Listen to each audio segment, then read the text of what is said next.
The blizzard hit Cutter's Creek, Wyoming territory, in the winter of 1883 like a fist from God, and Silas Keller was sitting alone by his iron stove when something knocked on his door with the sound of a dying heartbeat. He had been sitting in the low amber glow of a single oil lamp, nursing a cup of black coffee gone cold, and watching the frost creep across the single window of his cabin like fingers reaching for him from the outside world. The wind had been howling since sundown, rattling the shutters he had reinforced twice already that season, shaking the roof until the dried herbs hanging from the rafters swayed like pendulums counting out the slow, empty seconds of his life. He had not spoken aloud to another human being in 4 days. He had not particularly minded that until the knocking came.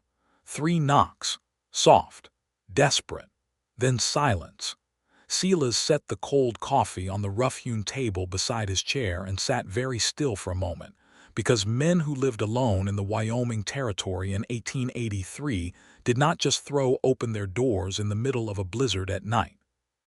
He reached for the Winchester rifle propped against the wall, not because he was a violent man, but because he was a careful one, and those two things had kept him alive when less careful men had ended up in the frozen ground 6 feet under.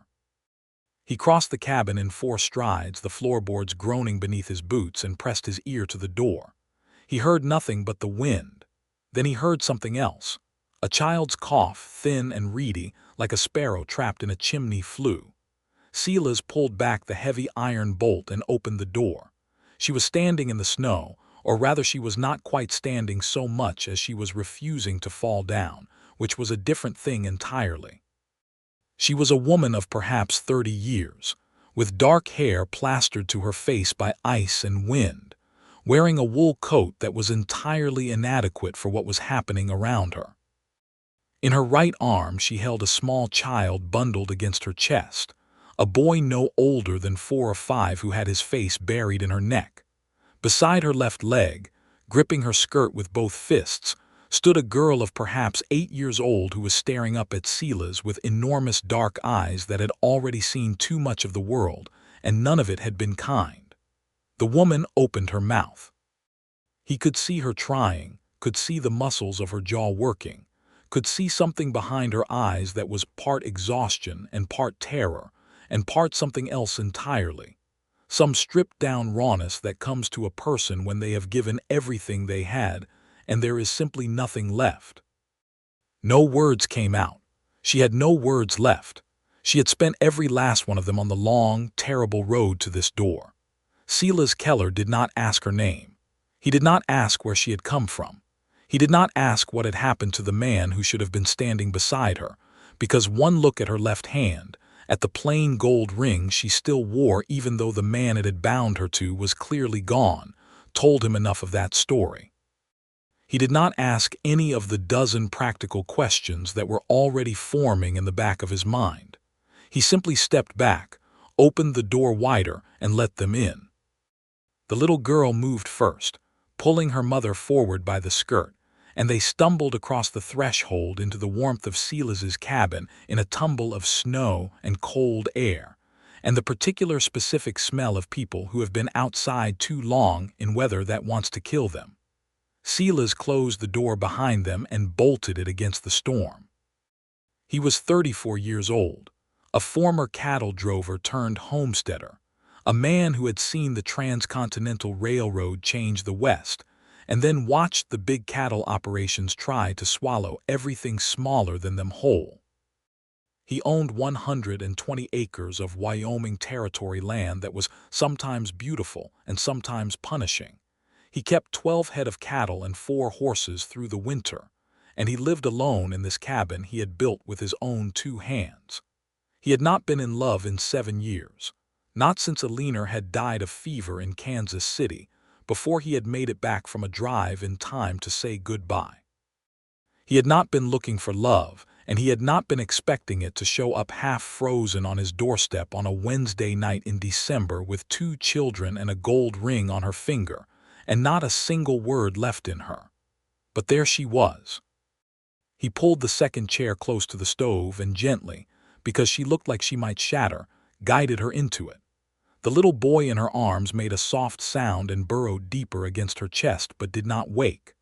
The girl watched Silas with those measuring dark eyes, not hostile exactly, but assessing him the way a child assesses a stranger when she has already learned that strangers can bring trouble. Silas crouched down to the girl's level. "There's blankets in that chest," he said, keeping his voice even and quiet, the same tone he used with spooked horses. "Big quilted ones. Can you fetch them?" The girl looked at him for a moment longer. Then she looked at her mother, and some wordless thing passed between them. She crossed to the wooden chest against the wall, opened it, and dragged out 2 heavy quilts with the determination of someone 3 times her age. Silas heated water on the stove and found the tin mug he used for broth and the dried beef he kept in the pantry cupboard, and set about making something hot enough to matter. He did not hover over the woman. He gave her space and warmth and the steady, unhurried motions of someone who was not alarmed, because he suspected she had used up every reserve she had getting here, and the last thing she needed was more alarm. He set the mug of hot broth on the edge of the stove where she could reach it without getting up. The little boy had been laid across his mother's lap now and wrapped in one of the quilts, still sleeping with the heavy unconsciousness of a young child pushed past exhaustion. The girl had wrapped herself in the second quilt and was sitting on the floor near the stove with her back to the warm iron, watching Silas with those ancient, careful eyes. "What is your name?" Silas asked the girl because she seemed like the one with words still available. "Nora," she said. Her voice was small but clear. "Nora, that is a fine name. I am Silas." Nora considered this. "Mama is Gertrude," she said. "And my brother is Henry. He is 4. "That is good," Silas said. "Henry is a good name too." He looked at the woman in his chair, Gertrude. She had wrapped both hands around the tin mug of broth and she was drinking it in slow, deliberate swallows, and some of the terrible gray color was beginning to leave her face. She had brown eyes. He noticed that now that she was close and in the lamp light. Dark brown, almost black, with a quality to them that reminded him of deep water in summer, not the shallow, cheerful kind, but the kind where you could not see the bottom. She looked up and found him watching her, and something moved across her face. She opened her mouth again. "Thank you," she said. The words came out roughened and low, like they had come a very long distance, but they came. "You are welcome," Silas said. "Drink. We will talk when you are ready." He went back to his side of the cabin and busied himself with unnecessary things, checking on the fire, hanging her wet coat near but not too near the stove so it could dry without scorching, finding the extra wool blanket he kept on the shelf above the door. He made these motions without fuss and without conversation, because the silence between them felt less like emptiness and more like a kind of courtesy. The way you do not press a wounded animal until it understands that you mean no harm. The blizzard redoubled its efforts outside. The wind screamed along the roof ridge. The walls of the cabin settled and groaned under the weight of cold. Silas put 2 more pieces of split oak into the stove, and the fire inside it roared with approval. Little Henry woke up at some point past midnight. He woke confused and frightened in the unfamiliar light and warmth, and he grabbed at his mother and made the small, terrified sounds of a very young child who does not know where he is. Gertrude held him close and spoke to him quietly, and Silas heard her voice now in full, heard the way it was low and soft and sure even in exhaustion, the voice of a mother who has made herself into a safe place for her children even when she is not safe herself. "Where are we?" Henry asked. "We are safe," Gertrude said. "We are warm. Go back to sleep." "Is there a man?"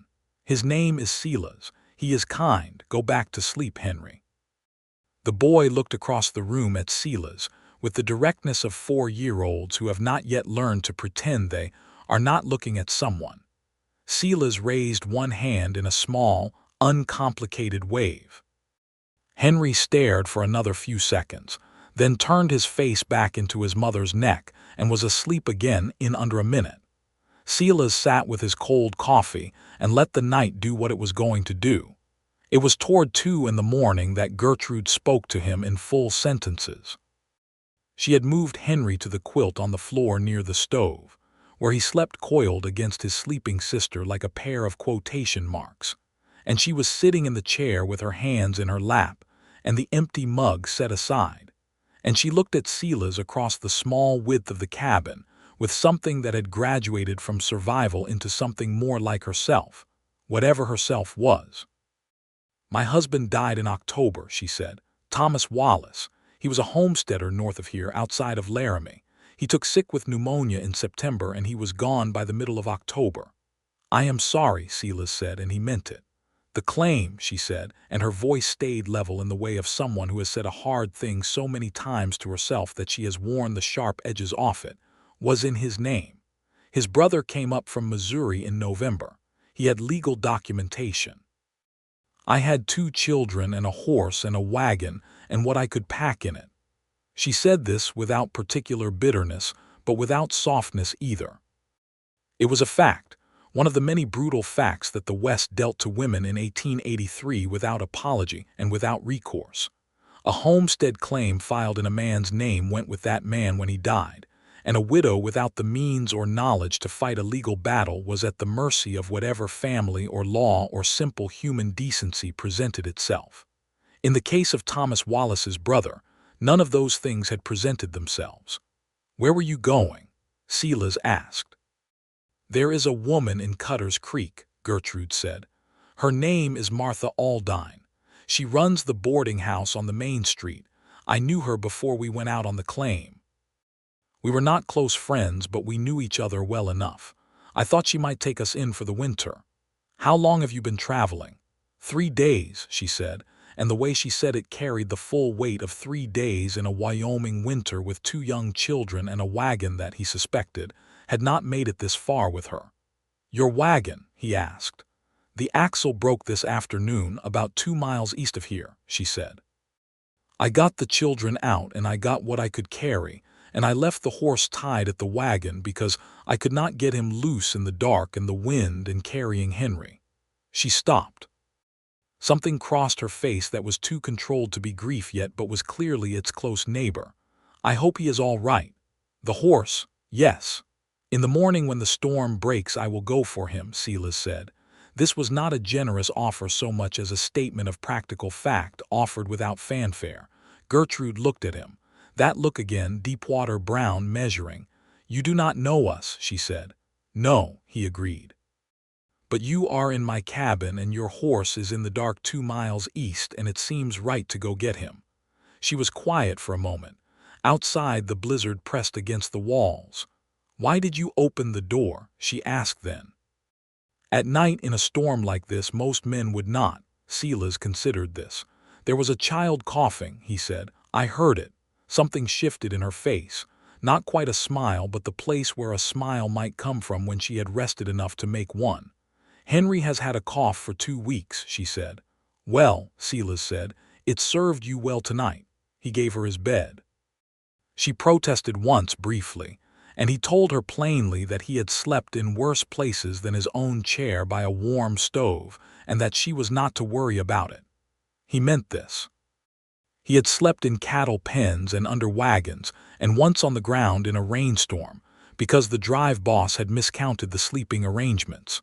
A chair was fine. The children were already settled on the floor and Gertrude looked at them, and then looked at the small curtained area at the back of the cabin where Silas's rope bed was, and she said thank you again in that low, roughened voice, and she went. Silas turned out the lamp. He sat in the firelight from the stove, and he listened to the blizzard doing its worst outside, and he thought about nothing in particular, which was his habit when something had happened that was too significant to think about directly.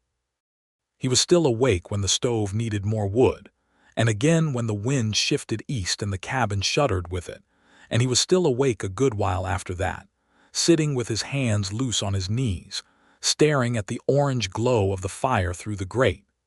He was not a man given to quick emotion. He had learned caution in this regard the way you learn caution about any powerful and unpredictable thing, through experience and through loss. But he was also not a man given to lying to himself, and he was already aware, sitting there in the firelight with the sleeping shapes of 2 children on his floor and a woman named Gertrude Wallace in his bed, that something had changed in the cabin tonight. Not loudly, not with any announcement, but the way the temperature changes when you cross from one valley into another. Something was different now than it had been before he opened the door. He fell asleep in the chair somewhere past 4 in the morning, with the fire burning steady and the storm still raging, and all of them sheltered against it, which was enough. The storm broke by mid-morning, leaving behind it a white stillness so absolute that the world looked like it had been made from paper. Silas woke before the others and got the stove blazing and put coffee on and porridge from the cornmeal he had left over from the previous week, and he was pulling on his heavy coat and his boots when he heard Gertrude moving behind the curtain. She came out dressed, her dark hair pinned back with 2 tortoiseshell pins that had survived the journey, and she looked at the coffee pot on the stove, and then she looked at Silas, and there was something resolute in her expression, the look of a woman who had decided something while she slept. "Good morning," she said. "Good morning," he said. "There is coffee. I am going out for your horse. I can help. You can stay warm," he said, not unkindly, "and get the children fed when they wake. The porridge is on the back of the stove." He could see her wanting to argue and deciding against it, not because she was the kind of woman who did not argue, but because she was the kind of woman who picked the right moment for it, and this was not the right moment. "Be careful," she said. "There will be drifts." "There will," he agreed and went out. The cold outside was the particular hard, clean cold that follows a Wyoming blizzard, where the air has been scoured of everything soft, and only the essential crystalline truth of winter remains. Silas had been in this territory for 4 years, and he respected its cold the way he respected a difficult horse, with full attention and no arrogance. He saddled his bay gelding buck and rode east along what he knew was the road, following the line of it as best he could where the drifts had not entirely obliterated it. He found the wagon where she had said it would be, tilted hard to one side where the axle had given, half buried under a ridge of snow. And there, tied to the wagon seat with a length of rope, was a brown and white paint horse standing in the cold with all the resigned patience of an animal that has decided that whatever is happening is simply what is happening, and there is nothing to be done but wait it out. The horse was alive. He was cold and hungry and more than ready to be untied and led somewhere with hay in it, but he was alive. Silas felt a specific relief about this that surprised him slightly, because it was not his horse. He tied the paint's lead rope to Buck's saddle horn and looked quickly over the abandoned wagon. There was a canvas bag that had been tied down and had survived the night under the snow, and he hauled it loose and slung it over his shoulder and turned both horses back toward the cabin. When he got back, he found the scene inside the cabin transformed in the way that children transform spaces without any particular intention. Henry had woken up and discovered that Silas kept a box of wooden odds and ends near the wood pile, scraps and pegs and round-topped wedges that Silas used for various small repairs, and Henry had arranged these into some kind of town on the floor near the stove. Nora was sitting at the table eating cornmeal porridge with careful manners, watching her brother's construction project with the tolerant expression of an older sister. Gertrude was washing up the cooking pot with water she had heated on the stove. It looked, Silas thought, stopping in the doorway with snow still on his boots, disconcertingly like a home. "Your horse is in the barn," he said. "He is fine, hungry." The relief on Gertrude's face was immediate and genuine. She turned from the pot and he saw how much she had needed that specific piece of news. "Thank you," she said. "Thank you. He was Thomas's horse first and then ours and the children." She stopped. "He is just a horse, I know." "No," Silas said. "He is the horse that has been yours for however long, and he has carried you across hard country, and it makes every sense to care what happens to him." Gertrude looked at him for a moment with an expression he could not quite categorize but which made him feel, peculiarly, as though he had passed some kind of examination that he had not known he was being given. "I brought your bag from the wagon," he said, setting it by the door. I could not tell what else might be worth salvaging. If the storm stays off, I can take you back to look. The axle is broken, she said. I can fix an axle, he said, which was true. He had been fixing broken things his entire life. Henry looked up from his wooden town and announced, to no one in particular, "I like it here." A silence landed over the room like a quilt being settled. Nora looked at her porridge. Gertrude looked at her hands. Silas looked at Henry, who had already returned his attention to his construction and was apparently unaware that he had said anything significant. "Eat your breakfast, Henry," Gertrude said. She stayed 3 days. That was the intention. The snow was deep, and the horse needed rest, and she needed rest, and the children needed rest. And Cutter's Creek was not going anywhere. And Silas had the room and the food, and he told her, without any suggestion of anything beyond basic human decency, that there was no reason to press on until the conditions were better. On the second day the sun came out, weak and winter-pale but present, and Silas took the children to see the barn. This was not a particularly calculated move on his part. He was going to check on the animals, and Henry had been standing at the cabin window since dawn staring out at the snow-covered world with the barely contained mania of a 4-year-old who has been inside too long, and it seemed sensible to take him. Nora came because Henry could not go without her supervision, which was apparently a fact of life that Nora had accepted as her particular responsibility. The barn was warm with the body heat of the horses, and the 4 milk cows Silas kept through the winter, and it smelled of hay and animals and manure in the way that is deeply homely when you have grown up around it, and simply agricultural when you have not. Henry fell in love immediately and completely with the paint horse, whose name turned out to be Captain, and spent 45 minutes trying to feed Captain handfuls of hay while Captain accepted them with the tolerant greed of a horse who has learned to take advantage of available affection. Nora stood in the center of the barn and looked at everything with her careful, observing eyes, and then she looked at Silas. "Do you have children?" she asked. "No," he said. "Did you ever?" "No," he said again. "Why not?" "Nora," Silas said, because he was beginning to understand her particular quality of directness. "That is a fairly large question for a barn on a Tuesday." Nora considered this. "I just wanted to know," she said, without any particular apology but without aggression either. "Mama doesn't ask things like that because she says it is not polite, but I think knowing things is more useful than being polite." "There is something to that," Silas admitted. "The woman I intended to marry died before we could." Nora's expression shifted into something careful and serious. "That is very sad," she said, with the directness of a child who has not yet learned to soften grief with platitudes. "Yes," he said, "it was. Papa died," she said. "Mama cried for a long time. She still cries at night, but she doesn't think we know." Silas was quiet for a moment. "She is very brave," he said. "Yes," Nora agreed with simple certainty. "She is the bravest person I know."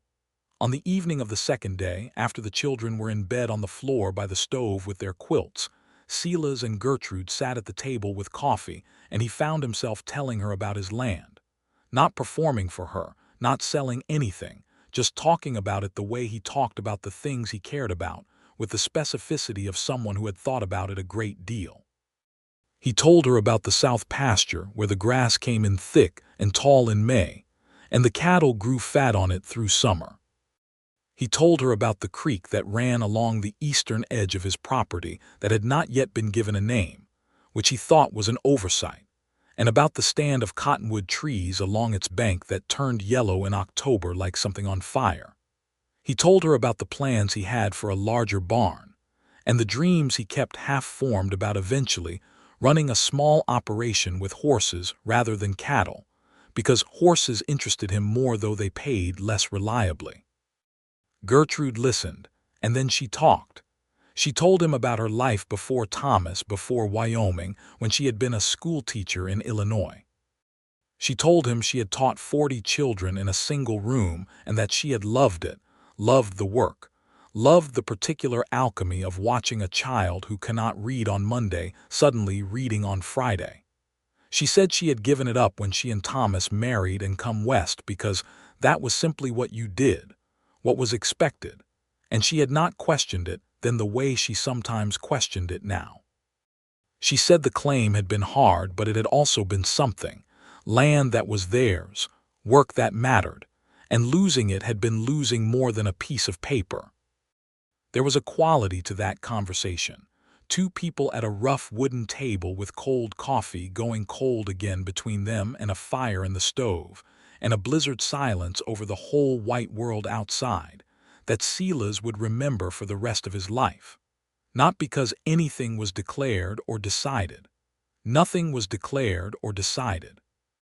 But there was a recognition in it, the way two people sometimes recognize each other not as strangers or even as acquaintances, but as belonging to the same category of person, people who did not pretend that things were other than they were, people who worked hard at the things worth working hard at, people who had been alone with their grief and had kept moving anyway.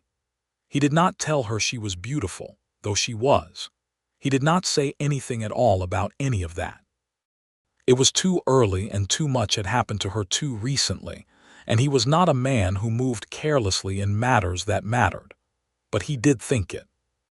He thought it sitting there in the lamplight with her talking about her schoolchildren in Illinois, with her hands wrapped around the coffee cup, and her dark eyes animated with something that was not survival anymore, but was closer to her actual self, her alive and thinking self. And he thought that it was not only the warmth of the stove that was making the cabin feel different than it had 4 days ago. On the morning of the third day, he rode into Cutter's Creek, which was 5 miles south, to see about Martha Aldine at the boarding house. He wanted to know that there was a place ready before he drove Gertrude and the children in, because arriving at a boarding house with 2 children and no prior arrangement in the Wyoming winter felt like one too many variables. Cutter's Creek was a town of perhaps 300 people in 1883, which was not small for the Wyoming territory. It had a main street with a hardware store, a general goods store, a saloon that also served as the post office on days when the postmaster was available, a livery, a small church, and Martha Aldine's boarding house, which was the largest building on the street and was kept with a rigor that was slightly intimidating and entirely reassuring. Martha Aldine was a woman of 50, a widow herself who had come west with her husband, and stayed after he was taken by a mining accident in 1875. She was brisk and capable, and the kind of woman who had seen enough of the world's hard edges that she kept a permanent mental inventory of who needed what and what she could provide. She remembered Gertrude Wallace. She had known Gertrude before the Wallace homestead, had met her during the brief and cheerful period when Thomas and Gertrude had first come through on their way out to the claim, and had stopped at the boarding house for 2 nights. She had heard that Thomas Wallace had died. She had not known about the brother or the claim. When Silas told her, Martha Aldine's expression moved through several stages before settling on a controlled and purposeful indignation. "She is out at your place," Martha said.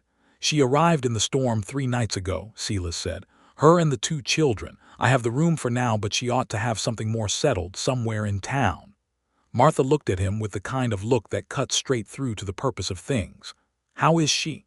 "She is well," Silas said. "She is rested and fed. The children are healthy. She is a very capable woman." "She was always capable," Martha said. "She was a school teacher, you know. She told me." Martha looked at him again. "Come to supper tonight," she said. "Bring them. My usual boarders are 3 cattlemen who will be gone to Laramie until February, so I have the rooms. I will put Gertrude and the children in the south room. It has the best stove." He rode back with that settled and told Gertrude. He had expected relief. He got something more complicated. She looked at the window and then at her children at the table and then at Silas, and she said, "That is very good. Thank you for arranging it. Martha wants you for supper tonight, and she has the rooms ready for you and the children." "Tonight," Gertrude said, "if you are ready." Something moved across her face that was quick and then controlled. She nodded once. "Of course," she said. "Of course, that is the right thing." He was not entirely sure in that moment whether she was speaking to him or to herself. The drive into Cutter's Creek that afternoon was cold and bright, the kind of winter day that the Wyoming Territory occasionally produces as if in apology for all the others, the sky a deep unbroken blue overhead, and the snow glittering so hard it was almost painful to look at directly. Henry sat between Silas and Gertrude on the wagon seat, because he had insisted with the focused intensity of a 4-year-old, who has identified what he wants, and is prepared to maintain his position indefinitely. Nora sat in the wagon bed behind them, wrapped in a quilt, watching the landscape pass with her customary thoughtful expression. At one point, Henry reached across and took hold of Silas's left hand with both of his, apparently for no reason other than that he wanted to, and held it with the trustful unself-consciousness of very young children, and Silas let him. Gertrude was looking at the road ahead and did not appear to notice, but the slight change in her posture suggested that she had.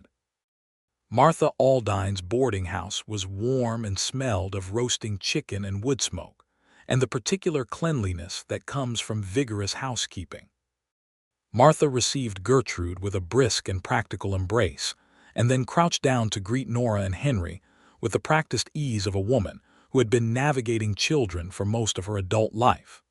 She showed them to the south room, which was indeed the best stoved room in the house, and she set supper on the table at 5 o'clock sharp, and the conversation around that table had the easy quality of people who have known each other's type even if not each other's history. After supper, while Martha was showing Gertrude the arrangements for the children's bedding, and Nora was telling Henry something serious about the rules of this new place, Silas stood in the front room of the boarding house and understood that he was about to leave. That was the natural sequence of events. He had brought them safely to town. He had arranged a place for them to stay. He had done what any decent man would do, and now the decent thing was to leave them to settle in and ride back to his cabin alone. He put on his coat. He picked up his hat from the hook by the door. Gertrude came back into the front room alone. She stopped when she saw him with his coat on and his hat in his hand, and something in her face went very still. "You are going," she said. "You are settled," he said. "Martha will take good care of you." "Yes," she said, "she will." Silence. "I want to fix the wagon axle," he said, "when I can, just so you have the option of it. You do not have to do that. I know." She was standing in the lamplight of Martha Aldine's front room, and she was looking at him with those dark, deep-water eyes, and she said, "Will you come to town again, before winter is out?" "Yes," he said, without hesitating, because this was not a complicated question for him at all. "I will come." "Good," she said. And then, after a pause that had a great deal in it, "Good." He rode home under a sky full of stars so dense and brilliant that the darkness between them seemed like the less real part, and he rode with the particular aliveness of a man who has just been asked a question and given the right answer. He came to town again in 5 days. He came again 4 days after that. December deepened around Cutter's Creek, and the cold settled in with the intention of permanence. But the townspeople were accustomed to this, and moved through their lives with the pragmatic efficiency of those who have made peace with winter. Gertrude, Silas discovered, was not a woman who sat still when there was something useful to be done. By the second week of December, she had already spoken to Martha about the children she knew were in Cutter's Creek, who were not currently receiving any schooling, because the town had not had a functioning schoolteacher since the previous spring, when the woman who had held the position had married a rancher from the North County and moved away. She had identified 4 families with children between the ages of 5 and 12 who were learning nothing but what their parents could teach them, which varied considerably. She had proposed to Martha, and through Martha to the small group of town council members who convened informally at the general store on Saturdays, that she could hold a school in the back room of the boarding house 3 days a week through the winter months. The town council, which was composed of 5 men who agreed on very little, agreed on this immediately and enthusiastically, because a schoolteacher cost them nothing if she was already present and needed, and it solved a problem that had been requiring attention since April. Silas heard about this on his second visit, from Jeb Hartley at the hardware store, before he had even made it to the boarding house. He stood in the hardware store with a list of supplies in his hand and listened to Jeb tell him about the new schoolteacher arrangement and found himself smiling in a way that was visible enough that Jeb gave him a slightly curious look. "You brought her in, didn't you?" Jeb said. "The widow Wallace found her in the storm." "She found my door in the storm," Silas said. "The finding was hers." "Either way," Jeb said, not unkindly, "it's a good thing for the town." When he reached the boarding house that afternoon, the back room school was in operation. He could hear it as he came through the front door, hear the particular sound of a room of children being organized into collective thought, and then Gertrude's voice over it, clear and unhurried and direct, the voice of a woman entirely in her element. He waited in the front room. Martha came out from the kitchen with a pot of coffee and set it on the table with the air of someone who had been expecting him. "She is good with them," Martha said, tilting her head toward the school room. "I expect she is," Silas said. Martha poured 2 cups and sat down across from him and looked at him with the frank assessment of a woman who has run a boarding house for 8 years and has very few illusions about people. "She has had a hard time of it," Martha said. "Thomas was a decent man but not a practical one, and the claim was never as solid as he thought it was, and then the brother." She shook her head. "She deserves something good." "Yes," Silas said, "she does." Martha looked at him steadily. "And you?" she said. "What do you deserve, Silas Keller?" He thought about this honestly. "I am not sure I have been spending much time thinking about that particular question," he said. "Maybe you should start," Martha said, and got up and went back to her kitchen. He was drinking his second cup of coffee when the school room door opened, and children flooded out in the cheerful, disorganized way of children released from concentration. And then Nora came out with the measured purposefulness that was becoming entirely familiar to him. And then Gertrude, who saw him and stopped in the doorway for just a moment before she came forward. She was wearing a blue dress that Martha had evidently located from somewhere, and her dark hair was pinned up properly, and she looked like herself in a way that the exhausted, ice-covered woman on his doorstep had not quite been. She looked like the person she actually was when she was not fighting just to survive. "You came," she said. "I said I would," he said. She sat down and took his second cup of coffee without asking if it was his, which he found he liked considerably. "How is the school?" he asked. "It is 6 children right now," she said. "I think there may be 2 more from the Hatch farm if their father can be persuaded that education is worth a 4-mile ride in January." She paused. "It is good. It is good to have something useful to do." "You were always going to find something useful to do," he said. "That was never in question." She looked at him. "What do you mean?" "I mean that you are not the kind of person who stays still when there is work available," he said. "You were teaching 6 people's children inside of 2 weeks of arriving with nothing." Something in her expression shifted. "You notice things," she said. "Yes," he said. "Thomas used to say I notice too much," she said, and there was a complicated quality to the way she said it, not unkindness toward the dead man but an honesty about the relationship, about the ways 2 people can love each other and still not quite fit. "I think it is impossible to notice too much," Silas said.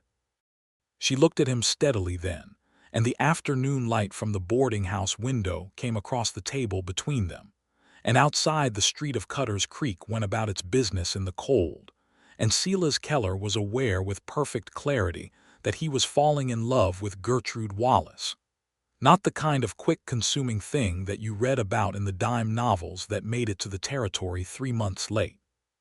Something slower and more structural, the way a building is built, stone by stone, with each stone placed deliberately, and the whole thing becoming something solid and lasting because of the care that went into every piece of it. He rode home that evening knowing it and not saying it because it was too soon and too much, and she had too much else to manage. But he knew it. Christmas came to Cutter's Creek with the particular quality that frontier Christmases have, a combination of real festivity and the awareness that the world outside is not festive at all but indifferent, and that the warmth and the light and the company are things being held against the dark by the specific human effort of the people present. Martha decorated her boarding house with pine boughs that Silas cut and brought in from the stand of trees along his creek, and Gertrude and the children and two of the town women made paper chains that Henry strung from the stove pipe with more enthusiasm than accuracy. On Christmas Eve, Silas brought gifts, not extravagant ones. He was not an extravagant man, and this was not the time for extravagance, but he had thought carefully and practically about what each of them needed and wanted, and he had ridden to the larger general store in Pine Ridge, 12 miles east, to find them. For Henry he had found a set of wooden animals, painted, a horse and a cow and a dog, because Henry had a clear and abiding interest in animals, and Silas respected the integrity of a 4-year-old's passions. For Nora he had found a journal with a cloth cover and a pencil, because she was a child who observed everything, and she seemed to him like someone who would want to write things down. For Gertrude he had found a set of 3 school primers, good ones, because she had mentioned twice that she needed books for the school, and there were none in the town available. He had wrapped them in brown paper, and he had brought them to the boarding house on Christmas Eve with the diffidence of a man who is not entirely sure how a gift will land. Henry's response was immediate and delighted, and involved considerable running. Nora's response was quiet and thorough. She opened the journal immediately and ran her fingers over the pages with the look of someone who has been given something they have been needing without knowing they were needing it. She looked up at Silas and said, with the directness that was entirely her own, "This is the best gift I have ever received," which was possibly an overstatement from an 8-year-old but felt completely sincere. Gertrude held the primers for a long moment without opening them, looking at the covers, and then she looked at Silas, and the thing in her expression was layered and complex and too much to untangle quickly, which was fine because there was no need to untangle it quickly. "You remembered," she said. "You said it twice," he said. "Most people do not listen like that." "I do," he said simply. They sat together that evening after the children were in bed, and the other people in the boarding house had drifted off to their rooms. Just the two of them at the table, with the Christmas decorations casting shadows in the lamplight, and they talked until it was very late. They talked about what they remembered from childhood Christmases. Silas told her about growing up in Ohio, about his father's farm, about the way his mother made gingerbread every year even when money was short, about the dog they had called Biscuit who had lived to 17 and was the dog by which all subsequent dogs were measured. Gertrude told him about her mother and the candles in the window, about singing in church as a girl, about a particular Christmas when she was 9, and it had snowed so deep that her father's entire ground-floor workshop had been accessible from a second-story window, and the children had been jumping in and out of it all day. The ease of it was remarkable. Not the ease of people who have nothing to say, but the ease of people for whom the conversation does not require management, people who can simply say what they think and trust that the other person is listening and will say what they think in return. At one point Gertrude said, looking at the table rather than at him, "I want to thank you again for that night, when you opened the door." "You do not need to keep thanking me for that," he said.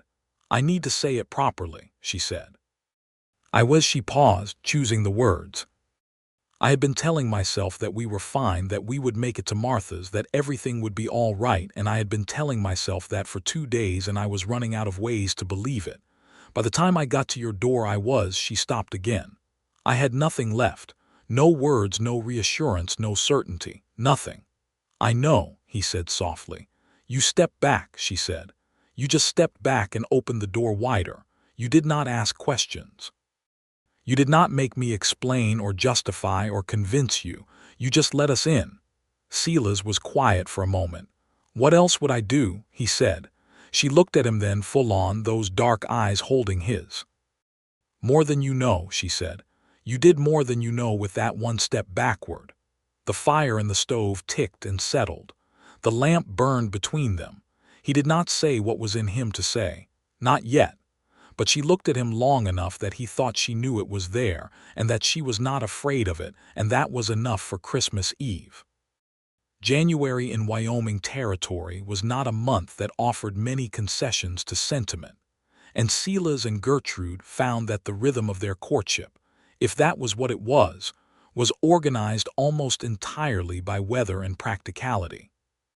When the roads were passable, he came to town, and when they were not, he stayed at the cabin and thought about her in the way that people think about something they want but cannot have immediately, which is to say more than was probably good for his general concentration.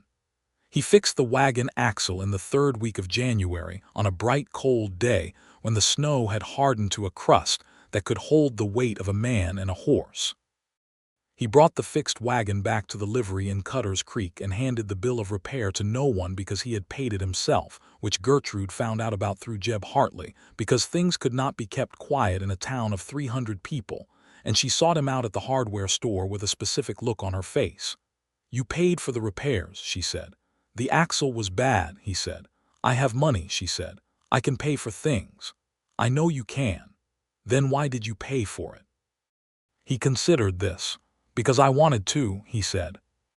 "And because you needed the wagon to be yours, free and clear and fixed, and I did not want the cost of fixing it to be another weight you had to carry." She looked at him with that measuring, assessing look, and then something in her relaxed, not because he had overcome her objection, but because she understood what he had meant by it. "Thank you," she said, which were the words she had at the end of everything, direct and meant. "You are welcome," he said, direct and meant in return. They walked back to the boarding house together through the January cold, their breath making small clouds in the air between them, the town doing its business around them. He walked close enough that their arms occasionally touched through the thickness of their coats, and neither of them moved to increase the distance. In February, Nora came down with a fever.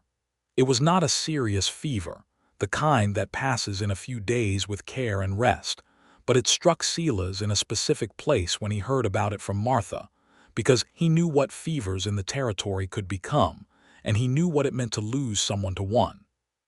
He rode to town in weather that was not ideal for riding, and he arrived at the boarding house to find Gertrude in the schoolroom with her remaining students, because Nora had insisted she was fine, and had extracted a promise that the school would continue.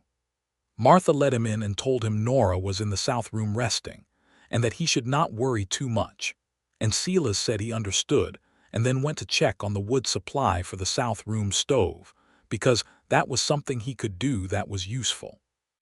He was replenishing the wood box outside the south room door when he heard Gertrude's voice inside, heard her come in from school to check on Nora, heard the quiet exchange between mother and daughter through the thin wood of the door. "Is Silas here?" Nora's voice asked. "I do not know," Gertrude said. "Why?" "I heard a horse in the yard. He has a particular horse." A pause. "He may have come," Gertrude said. "I have not seen him yet." "Do you want to see him?" Nora asked. She was 8 years old and apparently immune to the concept of indirection. Another pause longer. "Yes," Gertrude said quietly. "I do." Silas set the last piece of wood in the box and straightened up and walked back to the front room, because he had not meant to hear that, and it felt wrong to stand in a hallway holding information that was not given to him directly. But he carried it back with him through the house like something held carefully in both hands, because it was.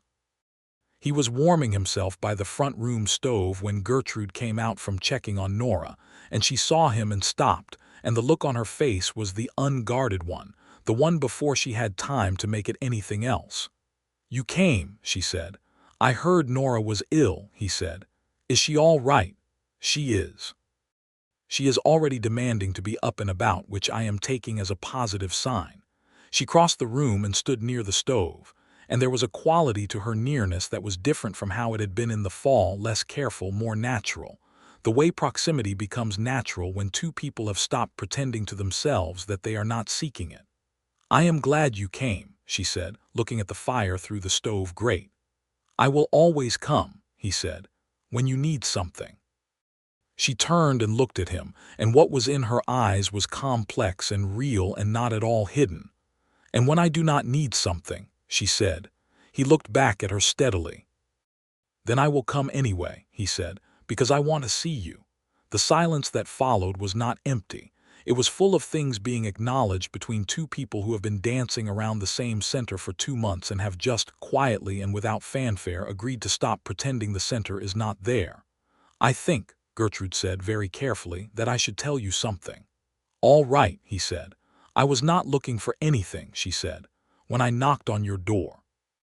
"I was not. I am not the kind of woman who looks for—" She stopped and started again, more directly. "I loved Thomas, I did. In the way that you love someone you have built a life with and had children with and worked beside for years. But I was lonely in that marriage in ways that I did not let myself think about too much because what was the point of thinking about it? And I am telling you this because I want you to understand that whatever this is," she gestured briefly at the space between them, "it is not about replacing him. It is not about needing someone to save me. I do not need saving. I can save myself." "I know," Silas said. "I have seen you save yourself." "Then what I am trying to say," she said, and her voice was steady but its steadiness was clearly an effort, "is that I am aware of you, Silas Keller, in a way that is not about need or gratitude or circumstance, and I wanted you to know that." He was quiet for a moment, looking at her.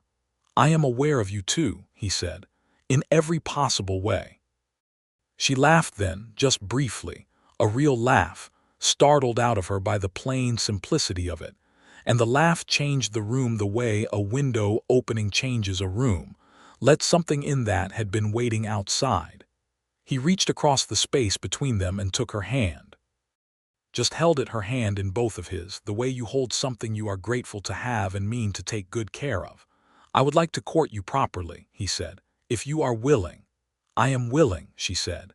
And then, with the small smile that was becoming the most important thing in the world to him, "You have been courting me for 2 months already, Silas. But if you want to make it official, I am willing for that too." He did not kiss her then. He held her hand for a long moment, and then he let it go, because they were in Martha Aldine's front room, and there was a sick child in the south room, and there were things to do. And besides, the moment was already full enough without adding to it. But he went home that evening in the blue February dusk with something entirely new and warm settled in the center of his chest. And the stars came out as he rode, and the snow was blue-white in the last light, and the whole enormous territory around him felt less like emptiness and more like space, like room, like the kind of country you need when your life is getting larger. Spring arrived in Wyoming in the gradual, negotiated way it always did in that part of the world, not arriving so much as gaining ground inch by inch against winter.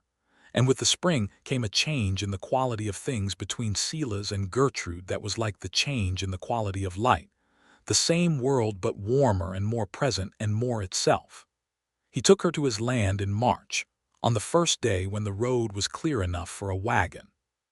He wanted her to see it because he had talked about it enough that she deserved to see the real thing, and because showing her felt important in a way he could not entirely articulate. The way showing someone the place you live shows them something about who you are that cannot be communicated any other way. She came with both children, Nora and Henry, and they rode out from town in the March morning with the snow still on the hills, but the south-facing slopes beginning to show the first pale suggestion of green. Silas drove the wagon and Gertrude sat beside him, and Henry sat between them again in his customary position, apparently having established this as his permanent arrangement. He showed her the south pasture first, with its potential richly visible even in the last of winter. He showed her the creek along the east edge, which was running hard with snowmelt, and the cottonwood stand along its bank, which was bare of leaves still but had a quality to it that spoke of what it would be in another 6 weeks. He showed her the barn, which was in better condition than the cabin, as barns often are when a man lives alone. He showed her the cabin last. He had been in and out of it that morning, had built the fire hours before they arrived so it would be warm, had cleaned it with a thoroughness that he had not applied to it since he built it, though he did not tell her this.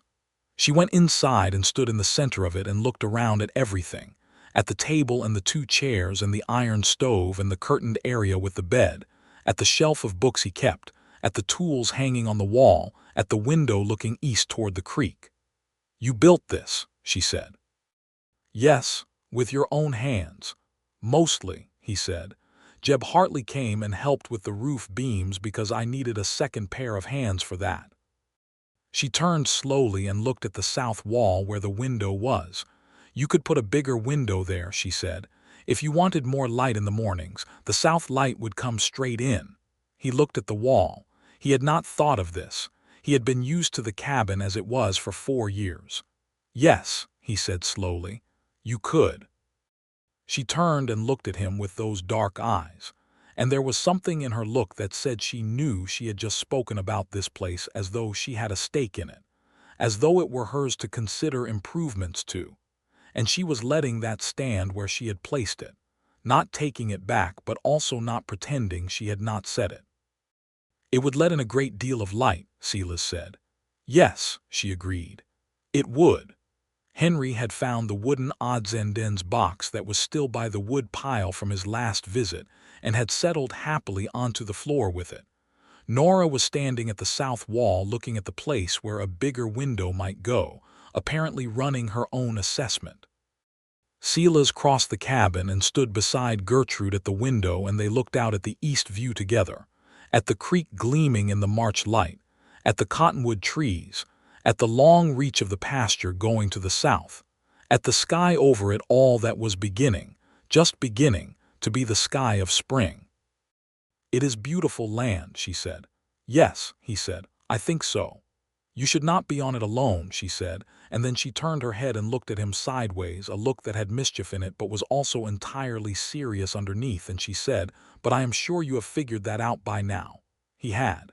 He turned toward her and the light came in the east window between them, and he said, "Gertrude." "Yes," she said. "I love you," he said. "I want you to know that clearly before anything else is said or decided. I have loved you since February, maybe since December, maybe since the night you stood in my door without words, and I understood everything I needed to understand about you in that first minute. I love your children. I love your mind and your stubbornness, and the way you started a school in 2 weeks out of nothing. I love the way you hold your coffee cup, and the way you talk about your students, and the way you looked at this place today like you were imagining what it could be." He stopped. "I am telling you this plainly because you deserve plain." Gertrude was very still. She was looking at him with something in her face that was full, genuinely full, not overflowing but containing everything. "I love you too," she said plainly, as he had asked for plain. "You are the most unexpectedly good thing that has ever happened to me, Silas Keller, and I love you."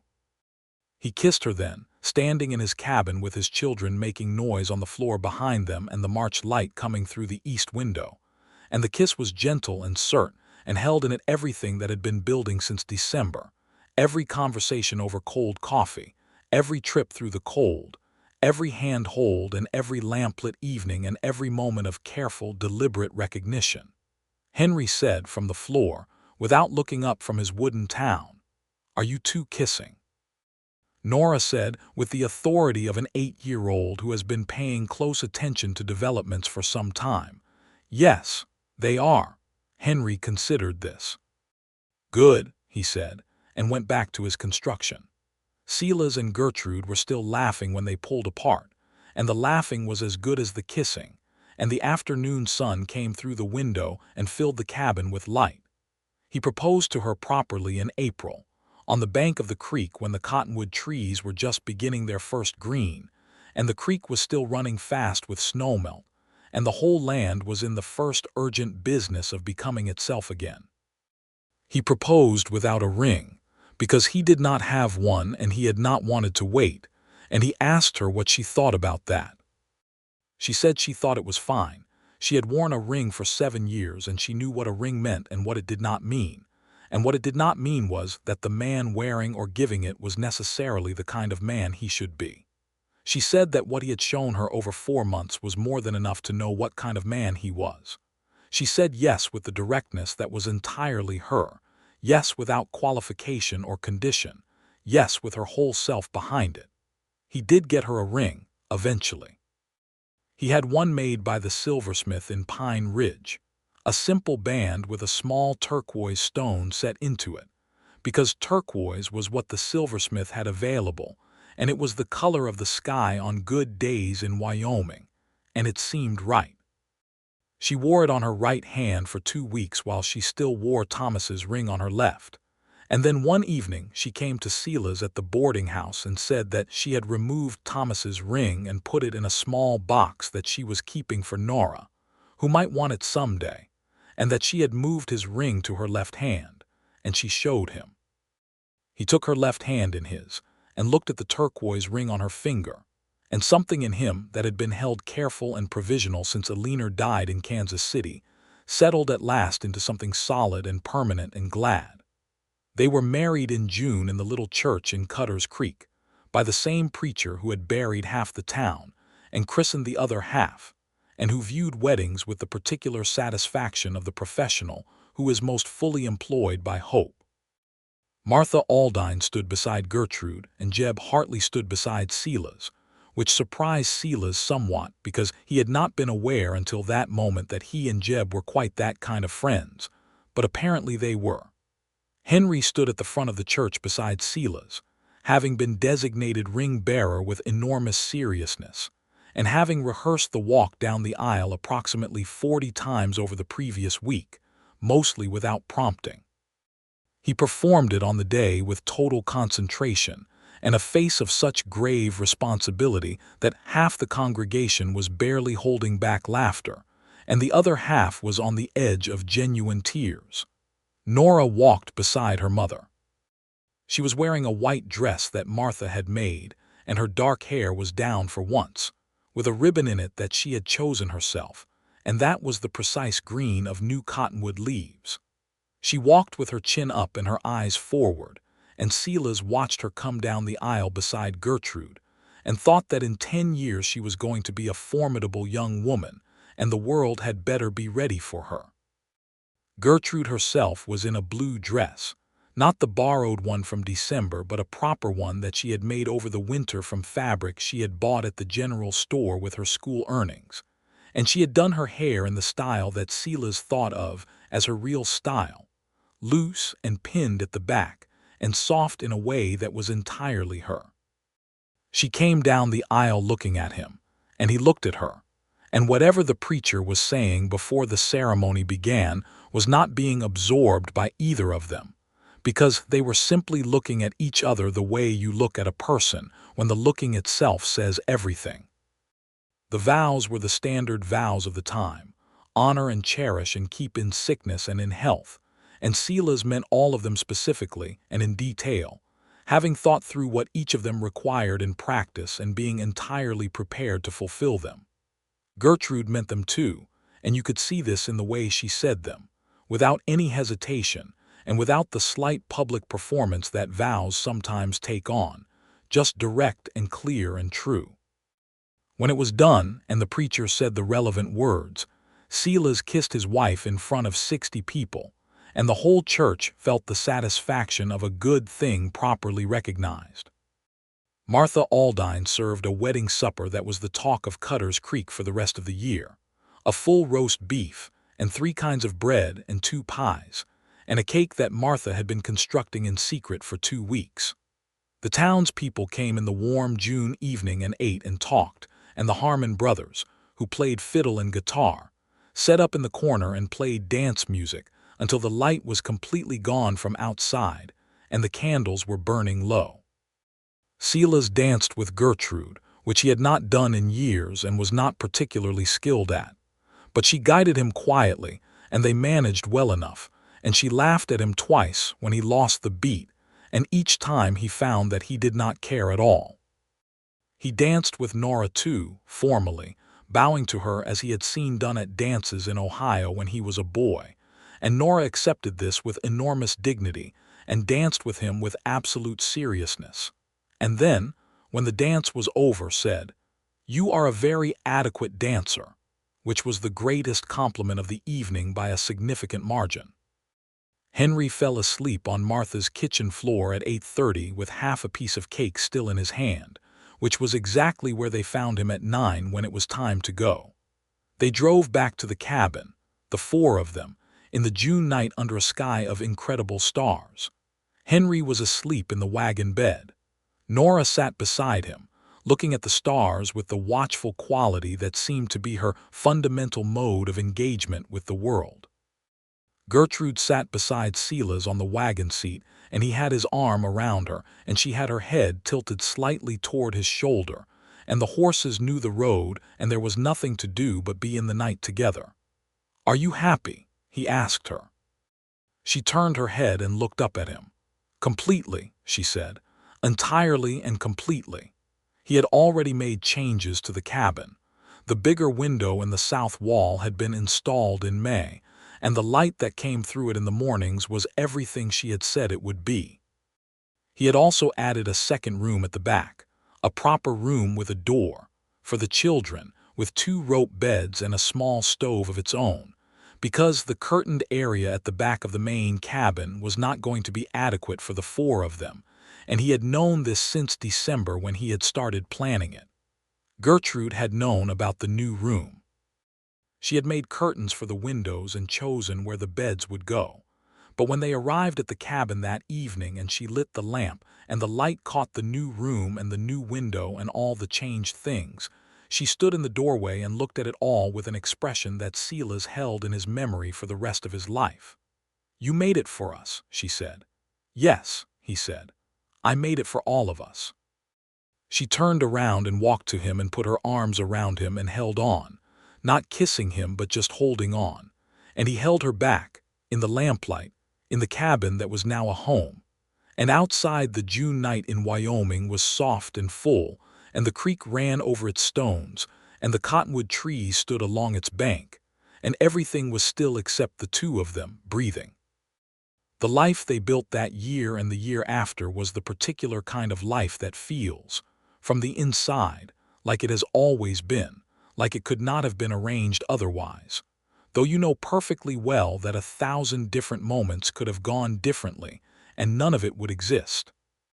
It had the texture and the difficulty and the daily ordinary beauty of real life, which is to say that it was imperfect and demanding and sometimes exhausting, and underneath all of it, deeply and ably glad. Gertrude continued the school through the winter of 1884 and into the spring, and by the following fall Cutter's Creek had organized itself sufficiently to hire her formally as the town's school teacher, with a modest but real salary and the use of a proper schoolroom built onto the side of the church. She took the position with satisfaction and held it with the same brisk, warm capability she had brought to everything else. And the children of Cutter's Creek and the surrounding homesteads grew up knowing how to read and write and add and subtract and think about the world, which was not an insignificant gift. Silas expanded the cattle operation, and eventually, as he had intended, began running horses alongside it, a small string of breeding mares and 1 good quarter-horse stallion that he had bought from a rancher in Cheyenne at a price that made him wince, but that he never regretted. The horses were what he had always suspected they would be, more work and more reward than cattle, more interesting to him in every way. Nora, at 10 years old, was already helping with the school when she was not in it herself, assisting with the younger students with the authority of a born teacher. She had filled 2 journals by the middle of 1885 and had started a 3rd, and Silas and Gertrude had separately and without conferring reached the identical conclusion that she was going to be remarkable, and had agreed to each other one evening over supper that the thing to do was to make sure she had every resource available when the time came for her to go further than the school in Cutter's Creek could take her. Henry, at 6, had decided he was going to be a horseman. He made this announcement at breakfast one October morning with the total conviction of a child who has reached a conclusion and sees no reason to revisit it, and Silas looked at him across the table with a feeling that was equal parts recognition and gladness. "Then you are going to start learning the proper way to take care of them," Silas said. "Not just Captain, all of them." "I know Captain already," Henry said. "You know how to be fond of Captain," Silas said.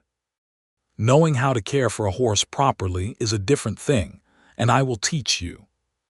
Henry accepted this with the seriousness he brought to things that genuinely mattered to him, and he was in the barn the next morning before Silas was up, which was early. The territory changed around them through those years. The big cattle operations were struggling, and some of them were failing, hit by the hard winters and the falling cattle prices, and the fencing of the open range that was already beginning. Silas had seen it coming, had been watching it for years, and his smaller, diversified operation on its own land was better positioned than most. Cutter's Creek grew by perhaps 40 souls between 1883 and 1887, gained a doctor named Price who came from Pennsylvania, and was perpetually bemused by everything about the territory, lost 2 men to a mine collapse that was 40 miles away but connected to the town by blood.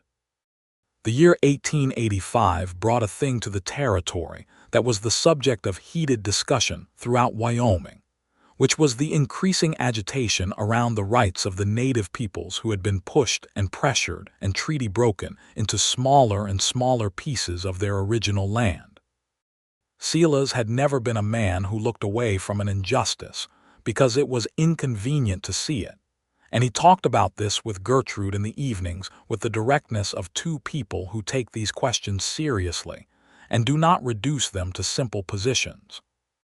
The Arapaho and the Shoshone, the peoples who had called this territory home long before any of them had arrived, were being systematically dispossessed of what they had been promised, treaty after treaty broken, land after land taken, and the willingness of the government and most of the white settlers to look away from this and call it progress was something that troubled him.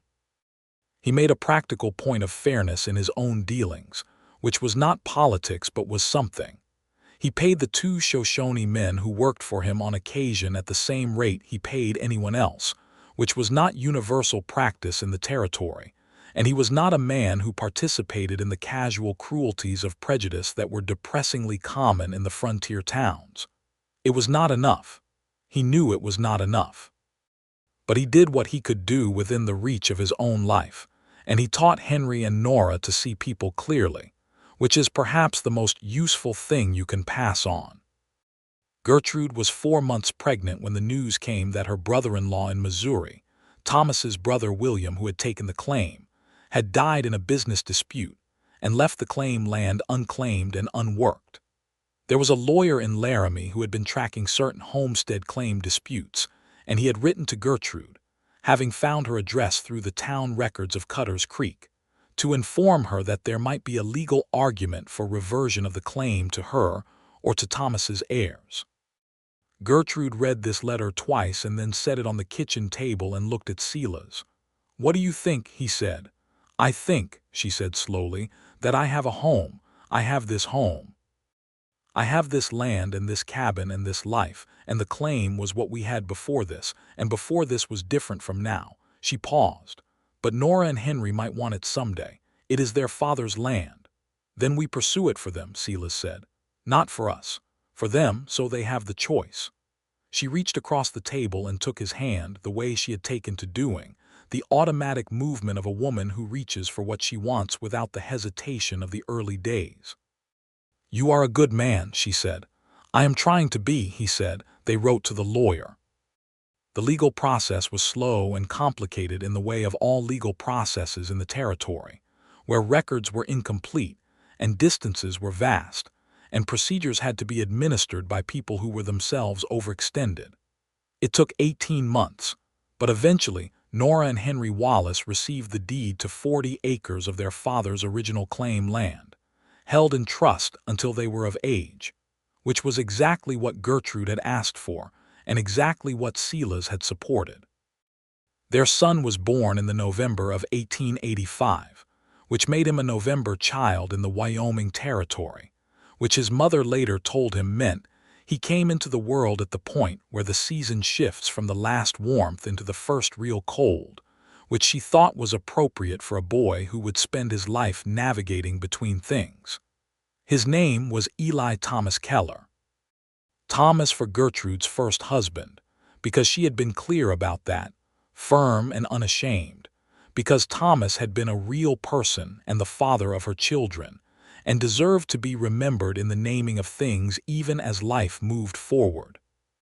Eli for Silas's father, who had been a steady and hardworking man, and the first person Silas had ever known who had treated fairness as a practice rather than a sentiment. Dr. Price delivered the baby with efficient competence and pronounced him a healthy boy of good size. And Silas sat in the chair by the iron stove in the cabin with the brand new fact of Eli Thomas Keller in his arms, and felt the particular specific overwhelm of a man who has loved before and lost before and knows, therefore, exactly what he is holding.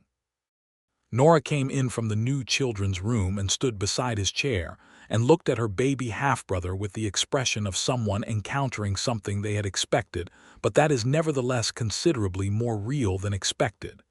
"He is quite small," she said. "He will get larger," Silas said. "Henry was this small," Nora said, as though confirming a hypothesis. She reached out one careful finger and touched Eli's cheek, and the baby turned his head toward the touch with the instinctive certainty of the very newly arrived, and Nora made a sound that was somewhere between wonder and laugh. Henry appeared in the doorway in his nightshirt, having woken at the activity. "Is the baby here?" he said. "The baby is here," Silas said. Henry crossed the cabin with the purposeful stride that was already becoming his characteristic movement and looked at Eli with great attention. "He looks like a potato," Henry said. "Henry," Gertrude said from the bed, with the voice of a woman who has just had a baby and therefore has a certain standing in the conversation. "A very good potato," Henry said, which he appeared to mean as an improvement. Gertrude laughed. She was tired in the profound way of new mothers, and she was also radiant in the specific way of a woman who has just done something enormous and is on the other side of it. And she held out her hand toward Silas from the bed, and he brought Eli to her and sat on the edge of the bed, and the four of them were gathered together in the lamplight of the November cabin, and outside the wind was beginning the first exploratory cold of the season. And inside there was warmth and the smell of new baby and the low, steady burning of the fire. "Hello, Eli," Gertrude said to the baby in her arms in that low, certain voice of hers. "We have been waiting for you." The cabin had 2 additions built onto it by the time Eli was walking. Silas added them in the spring and summer of 1886, working on the weekends, and in the long June evenings when the light lasted until 9 o'clock. And Jeb Hartley came out to help with the heavy timber work because that was the kind of friendship they had grown into.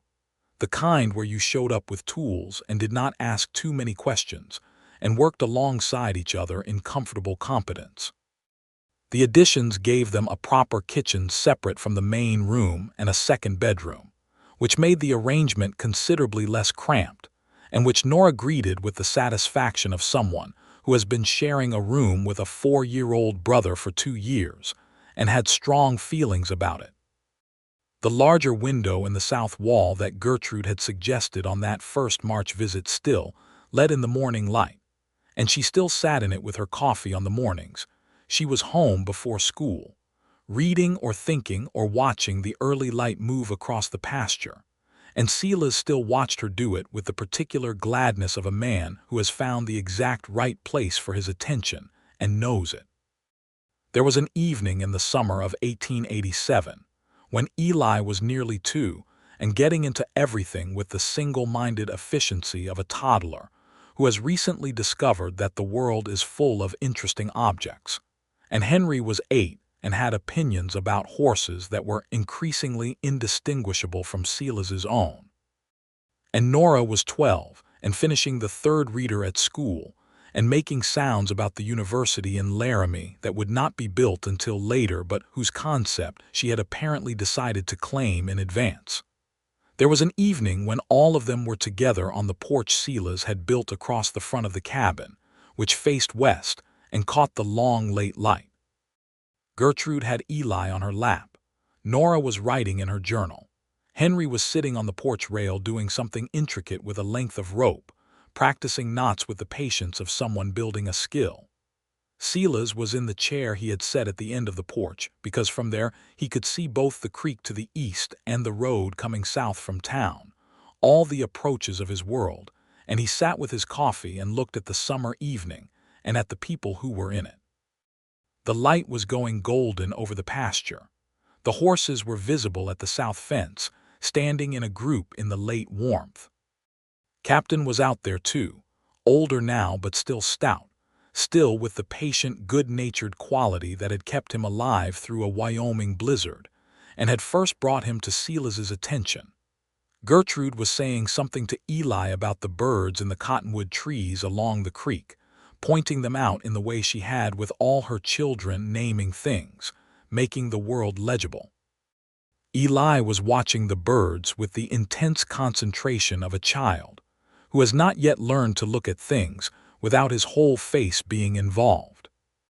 Silas looked at all of it and did not move, because this was one of those moments that you recognize as it is happening, rare and whole and worth being completely still for. He thought about the night she had knocked. He thought about the blizzard pressing against the walls and the single lamp burning and the cold coffee and the 3 knocks that had the sound of a dying heartbeat. He thought about the woman in the doorway with her children and her ice-covered coat and her empty hands and the absolute absence of words, spent and gone, no words left for explaining or justifying or asking, just the knock and then the looking, and then the silence that was its own kind of asking. He had stepped back. He had simply made room. He had not known what he was making room for, had not known that what he was letting in was going to be the rest of his life. He had known only that there was a woman and 2 children and a winter that wanted to kill them, and the only decent thing was to open the door. He thought about that step backward now and understood it differently than he had in the moment. In the moment it had been instinct, the reaching of one person toward the distress of another. But looking back on it across 4 years of mornings and work and love and children, and all the accumulated weight and beauty of a life built with someone, he thought that perhaps some steps backward are actually steps toward, the ones where you move out of the way of your own cautiousness to let something real come in. "Silas," Gertrude said. He looked at her. She was looking at him across the porch with Eli on her lap and the evening light on her face and the dark eyes that he had been looking into for 4 years and would look into for the rest of his life. "Where were you?" she asked. The way she asked it meant she knew he had been somewhere in his own thoughts, and she was curious about it without being intrusive. "December of 1883, he said. She looked at him for a moment, and then something in her expression went soft and knowing and full. "I was there too," she said. "I know," he said. "It was the worst and best night of my life," she said, "both at once." "Yes," he agreed. "I think that is what the best nights tend to be."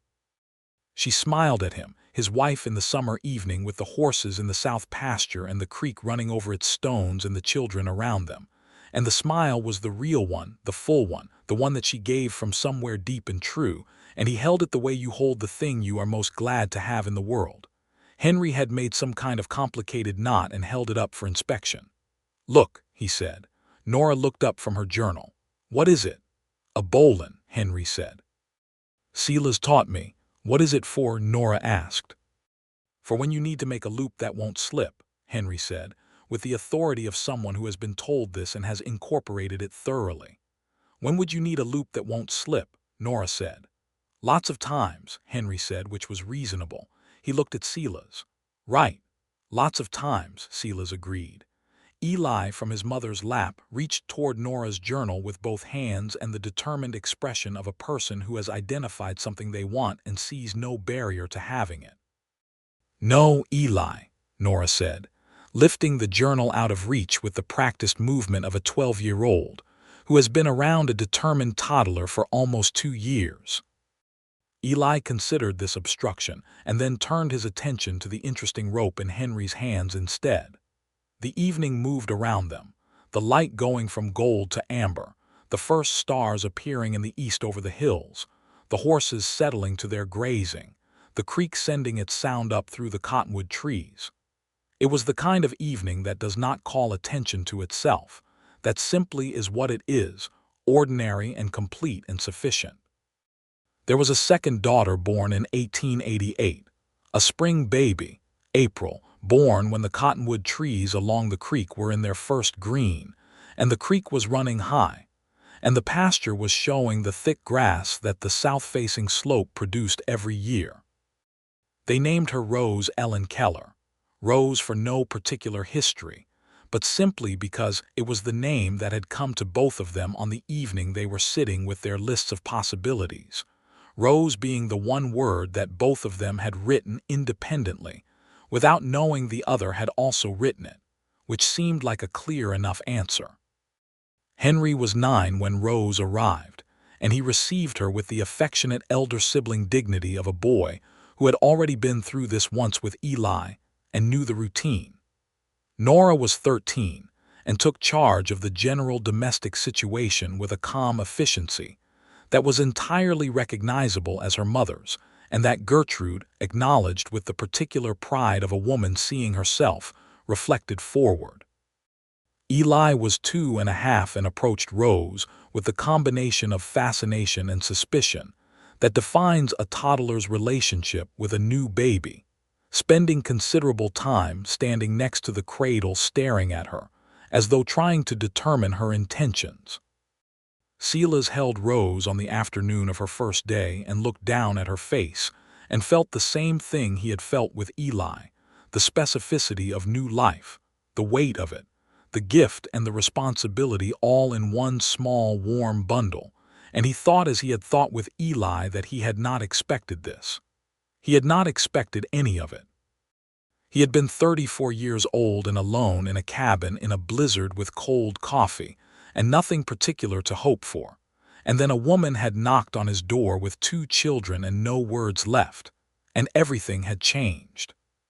He brought Rose to Gertrude and watched his wife take their daughter and hold her with the sure ease of a woman who has done this before, and he sat on the bed beside her and Gertrude leaned against his shoulder and they looked at Rose Ellen Keller together, at her small sleeping face, at the perfect economy of her tiny hands. 4, Gertrude said. 4, he agreed. Are you frightened? She asked. No, he said. Are you? Constantly, she said, with the honesty that was entirely hers. From the moment each one of them arrived, I have been continuously terrified that something will happen to them and that I will not be able to stop it. That is love, he said. Yes, she said. It is the least comfortable thing I have ever felt and I would not give it up for anything. He put his arm around her and she settled into him in the way she had, the total and comfortable way of people who have learned the fit of each other and stopped being self-conscious about it. Nora appeared in the doorway. Henry has convinced Eli that Rose is a horse, she said. What? Gertrude said. A small horse, Nora said. He has been explaining horse care to Eli. I told him to stop, but you know how he is. Gertrude began to get up and Silas held her gently in place. I will go, he said. You stay. He got up and went to the children's room where Henry was indeed explaining something to Eli in the serious, instructional tone of a 9-year-old who has been given responsibility for livestock and has taken this as the organizing principle of his existence. Eli was listening with the grave attention he gave to his older brother's teachings. Silas stood in the doorway. Henry looked up. I was just saying that babies need care like horses, Henry said, somewhat defensively. That is not entirely wrong, Silas said. But Rose is a person, not a horse, and she deserves to be treated like a person, which means gentleness but also that she gets to make her own decisions eventually. Henry considered this. Horses can't make their own decisions, he said. No, Silas agreed. Which is one of the differences? Henry thought about this for a moment and appeared to find it satisfactory. He looked at Eli. She is a person, he told his younger brother with the gravity of a correction. Eli looked from Henry to Silas and back to Henry. Okay, he said. Silas looked at his sons in the evening light of the room he had built for them.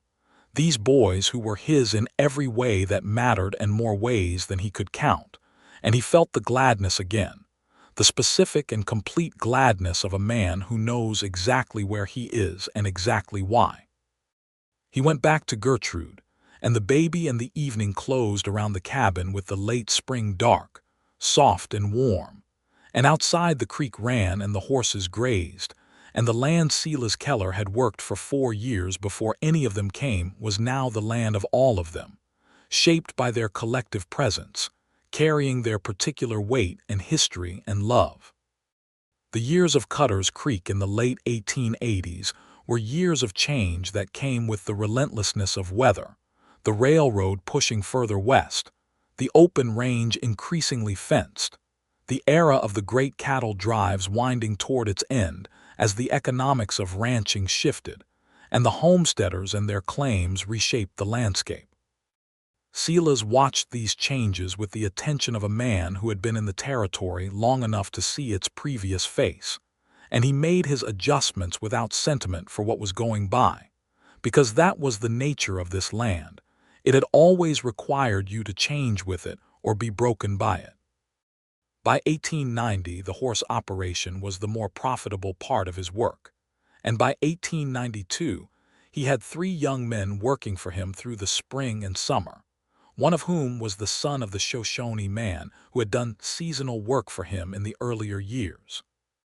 The young man's name was Eli Running Water, which created a certain domestic confusion, given that Silas's own son was also Eli, and this was resolved in the practical frontier way by one being called Eli Keller and the other simply Running Water, which Running Water himself appeared to find entirely acceptable. Running Water was a skilled horseman, better than anyone else on the operation by a measurable margin, and Silas told him so directly and paid him accordingly, and gave him the lead on working with the difficult horses, the ones that came in with problems that needed patient unraveling. Silas had a deep respect for this particular skill, and was not the kind of man who could hold it back when he saw it, regardless of the prejudices around him that would have had him undervalue it. Henry, at 16, was learning everything Running Water could teach him with an avidity that Running Water met with patience and occasional dry amusement. Nora left for Laramie at 17 to attend the Wyoming State University, which had opened in 1887, the first woman in Cutter's Creek to do so, and the subject of considerable local discussion, some of it skeptical and some of it proud, and all of it ultimately irrelevant because Nora's mind had been heading toward Laramie since she was 8 years old, writing in her first journal, and nothing was going to stop it. She studied literature and education, and came back with a teacher's certificate and a level of intellectual confidence that filled the rooms she entered in a way that was entirely fitting for the person she had always been. Gertrude drove her to the stage that would take her to Laramie and held her for a long moment before letting her go, and Silas stood with his hand on Nora's shoulder and said, "Write to us." "I will write constantly," Nora said. "I will have things to say." "You always have things to say," Silas said. "That has been true since you were 8. She looked at him, this young woman who had arrived at his door in the blizzard as an 8-year-old girl holding her mother's skirt, and had become in the intervening years something that he thought about with a pride so specific it had its own particular feeling. "I am glad you opened the door," she said. Not for the first time, but she had never said it quite like this, directly and with full intention. "Me too," he said. "She would not have stopped knocking," Nora said. "I want you to know that. Mama would have kept knocking until someone answered, but I am very glad it was you." He kissed her forehead and she got into the stage, and the stage took her away in a cloud of dust and late summer light, and Gertrude stood beside him on the Cutter's Creek Main Street, and they watched it go. "She is going to do remarkable things," Gertrude said. "She already has," Silas said. Gertrude took his hand. They stood on the street in Cutter's Creek, where she had arrived with nothing in the winter of 1883, and where she had built a school and a life and a family and a home, and the town around them was the same town and also entirely different, as towns are when you have been inside them for a decade and have become part of their fabric. The homecoming from Laramie 2 years later, Nora bright and sure and full of everything she had learned, Henry tall and already the best horseman in the county, Eli at 7 trying to follow Henry into everything, and managing more of it than seemed advisable. Rose at 5 with Gertrude's dark eyes and Silas's stubborn quietness, combined into something entirely her own. All of it gathered in the cabin that had grown into a house that held all of them. Silas sat at the table on the last evening of Nora's visit home and watched the family in the lamplight and felt, as he had felt before and would feel again, the specific weight of gratitude that is not a feeling so much as a state of being. He was 43 years old and he had built something real on this piece of Wyoming territory land. Not just the buildings and the fences and the horse operation, but the more difficult and more lasting thing. A life genuinely shared with a person genuinely known. Children growing up with the evidence of that love around them. A home that was a home in the full sense of the word. He looked at Gertrude across the table. She was talking to Nora about something, leaning forward with that particular animation that came into her when she was in a conversation about ideas, the schoolteacher energy that was as fundamental to her as her dark eyes and her directness and the way she held her coffee cup. She felt his gaze and looked at him. He raised his cup. She raised hers. No words needed. They had been having this conversation for 10 years, the one that did not require language, the one that was simply one person saying to another, "I see you, I know you, I am glad you are here." She smiled. He smiled back.